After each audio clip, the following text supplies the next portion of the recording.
Hi everyone, అందరూ ఎలా ఉన్నారండి? Welcome back to our channel. So మళ్ళీ ఒక నాన్ వెజ్ రెసిపీతో వచ్చానండి. ఏంటి అన్ని నాన్ వెజ్ రెసిపీస్ ఎక్కువ పెడుతుంది తిను ఛానల్లో అనుకుంటున్నారేమో. అవునండి, నేను నాన్ వెజ్లో ఎక్కువ వెరైటీస్ చేయడానికి ఇష్టపడతాను. ఎందుకంటే నాకు దొరికేది ఒక సండే. మిగతా డేస్ అంతా వర్కింగ్ కాబట్టి ఎక్కువ వెరైటీస్ అనేది ట్రై చేయలేను. అండ్ సండే డెఫినెట్గా మంచి ఫుడ్ తినాలని చూస్తాము బయటికి వెళ్ళకుండా. సో ఫస్ట్ టైం అయితే నేను నాటుకోడి కూర చేశానండి మా హస్బెండ్ కోసం అని చెప్పేసి. సో ఫస్ట్ టైం ట్రై చేశాను అండ్ పర్ఫెక్ట్గా వచ్చింది. ఇది నా స్టైల్లో చేశాను అనమాట. సో మీకు ఆ టెక్స్చర్ చూస్తేనే అర్థమైపోతుంది. ముక్కలు కూడా మంచిగా ఉడికాయి. అండ్ దీనికోసం అయితే ఫస్ట్ నేను ఎండు కొబ్బరి తీసుకున్నానండి. ఎండు కొబ్బరి వచ్చేసి ఒక సగం కన్నా కొంచెం తక్కువ ఎండు కొబ్బరి, అది పీసెస్ లాగా చేసుకొని దీంట్లోకి కొన్ని ధనియాలు అండ్ అలాగే అన్ని మసాలా దినుసులు, లవంగాలు, యాలకులు, దాల్చిన చెక్క ఇవన్నీ వేసుకొని కొంచెం వాటర్ కూడా వేసుకొని ఈ విధంగా మనం మసాలా పేస్ట్ అనేది రెడీ చేసుకొని పక్కన పెట్టుకుందాము. ఇప్పుడు నాటుకోడి పీసెస్ కట్ చేసి ఇస్తారు కదా అండి, డైరెక్ట్గా కాల్చి కట్ చేసిన పీసెస్ ఇవి 1 kg దాకా తీసుకున్నాను. సో దీంట్లోకి 1.5 table spoon salt and 2.5 table spoon దాకా కారం అండ్ అలాగే 1 టేబుల్ స్పూన్ దాకా పసుపు అండ్ ఒక 2 టేబుల్ స్పూన్ దాకా అల్లం వెల్లుల్లి పేస్ట్ అనమాట. ఇవన్నీ అయితే వేసేసి మంచిగా పీసెస్కి ఈ విధంగా మంచిగా కలపండి. సో మనకప్పుడు ముక్కకి అన్ని మసాలా అంతా మంచిగా పట్టుకుంటుంది అనమాట.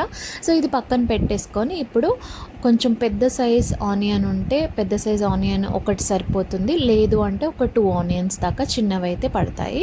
సో ఇప్పుడు ఆయిల్ వేసేసుకొని, ఆయిల్ వచ్చేసి నేను ఒక 5 టేబుల్ స్పూన్ దాకా ఆయిల్ తీసుకున్నానండి. దీంట్లోకి నిలువుగా కట్ చేసుకున్న ఒక 3 పచ్చిమిర్చి అండ్ అలాగే మనం కట్ చేసి పెట్టుకున్న ఆనియన్స్ కూడా వేసేసి, ఆనియన్స్ అయితే కొంచెం సన్నగా తురుముకోండి. కొంచెం ఫ్రైడ్ ఆనియన్స్ లాగా మనకి ఈ కలర్ టెక్స్చర్ అనేది రావాలి. ఇప్పుడు దీంట్లోకి కొంచెం పుదీనా అండ్ అలాగే ఒక టమాటో కట్ చేసుకొని ఈ విధంగా వేసుకొని దీంట్లో కొంచెం సాల్ట్ అనేది వేసుకోండి. మనం అక్కడ ఆల్రెడీ నాటుకోడి పీసెస్కి సాల్ట్ వేసాము, బట్ దీంట్లో సాల్ట్ వేస్తే మంచిగా ఇవి కూడా మంచిగా ఉడుకుతాయి అన్నమాట. సో కొంచెం సాల్ట్ వేసేసి ఈ విధంగా మూత పెట్టుకొని మగ్గిన తర్వాత అప్పుడు మనం ఏదైతే పేస్ట్ పట్టుకున్నామో, సో ఆ మసాలా పేస్ట్ ఉంటుంది కదా అండి, అది కూడా దీంట్లో వేసేసేయండి. సో చూడండి, ఈ విధంగా మనం ఆ టమాటోస్ మొత్తం అవన్నీ ఉడికాయి కాబట్టి కొంచెం ఇలా స్మాష్ చేసుకుంటే మంచిగా ఉంటుందన్నమాట. సో ఈ విధంగా ఆ మసాలా కూడా కొంచెం మగ్గాలి. మూత పెట్టుకొని ఒక 1-2 మినిట్స్ తర్వాత తీసుకొని ఈ విధంగా మనం మసాలాలు అన్నీ ఉప్పు కారం కలిపిన నాటుకోడి ఉంది కదండి, పీసెస్ అవన్నీ వేసేసి ఈ విధంగా మంచిగా కలుపుకోండి. సో ముక్కలకైతే ఈ మసాలా కానివ్వండి అంతా మంచిగా పట్టుకోవాలండి. అప్పుడే వాటర్ అయితే పోయొద్దు. ఇది నాటుకోడి ఉడకడానికి టైం పడుతుంది కాబట్టి ఫస్ట్ అయితే ఒక 3 to 4 మినిట్స్ దాకా హై ఫ్లేమ్ పైన పెట్టి కొంచెం వాటర్ ఊరిన తర్వాత మనము సిమ్లో దీన్నైతే ఉడికించుకోవాలన్నమాట. సిమ్లో కొంచెం సేపు ఉడికిన తర్వాత అప్పుడు మనం వాటర్ అనేది దీంట్లోకి వేసుకోవాల్సి ఉంటుంది.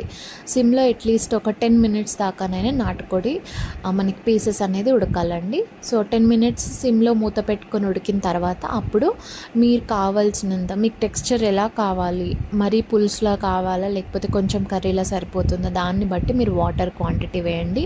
నేనైతే ఫస్ట్ వేసిన క్వాంటిటీ ఇప్పుడు ముక్కలు మునిగేంత వరకు నేను వాటర్ అయితే వేశాను, ఎందుకంటే ఇది టైం పడుతుంది. అండ్ దీంట్లో ఒక చిన్న టేబుల్ స్పూన్ దాకా పెరుగు కూడా వేసానండి, సో చిక్కదనం కోసం. ఈ విధంగా మనమైతే మధ్య మధ్యలో చూసుకుంటూ అడుగంటకుండా సిమ్లో పెట్టుకొని ఉడికించాలండి. చాలా చాలా బాగా ఉడుకుతుంది నాటుకోడి. మంచిగా ఉడికిందనుకోండి మంచి టేస్ట్ అనేది వస్తుంది. నాకైతే ఆల్మోస్ట్ 40 మినిట్స్ పట్టిందండి సిమ్లో పెడితే నాటుకోడి పీసెస్ ఉడకడానికి. ఇప్పుడు ఇంట్లోనే రెడీ చేసుకున్న గరం మసాలా అండి ఇది.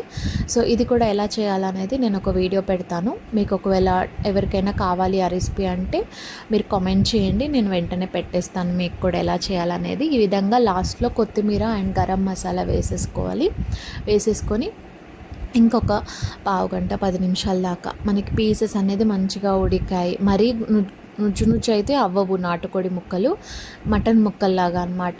సో ఆ మాత్రం ఉడికితే సరిపోతుంది. సో చూడండి మనకి చూస్తే ఆయిల్ కూడా పైకి తేలాలండి, అప్పుడే మనకి కూర అయింది అని ఒక ఇండికేషన్ అనమాట, ఏ కర్రీ అయినా కూడా. సో చూడండి ఆల్మోస్ట్ మనకి నాటుకోడి కూర అయితే రెడీ అయిపోయిందండి. సో అయిపోయిన కూడా ఒక 5 మినిట్స్ దాకా అలాగే ఉంచి సర్వ్ చేసుకుంటే ఇంకా టేస్ట్ మంచిగా వస్తుందండి. సో చూడండి అసలు చూస్తేనే మళ్ళీ నోరూరుతుంది. నేనైతే రంజాన్కి చేశాను అండ్ చూస్తుంటే మళ్ళీ చేసుకొని తినాలనిపిస్తుంది, అంత బాగా కుదిరిందండి కర్రీ అయితే. డెఫినెట్గా మీకు కూడా వీడియో నచ్చితే లైక్ చేయండి, తప్పకుండా ట్రై చేయండి, ఎలా వచ్చిందో కామెంట్ చేయండి. అండ్ నాకు ఇలా సపోర్ట్ చేస్తున్న మీ అందరికీ థ్యాంక్ యూ సో మచ్ అండి. మళ్ళీ నెక్స్ట్ వీడియోలో కలుద్దాం.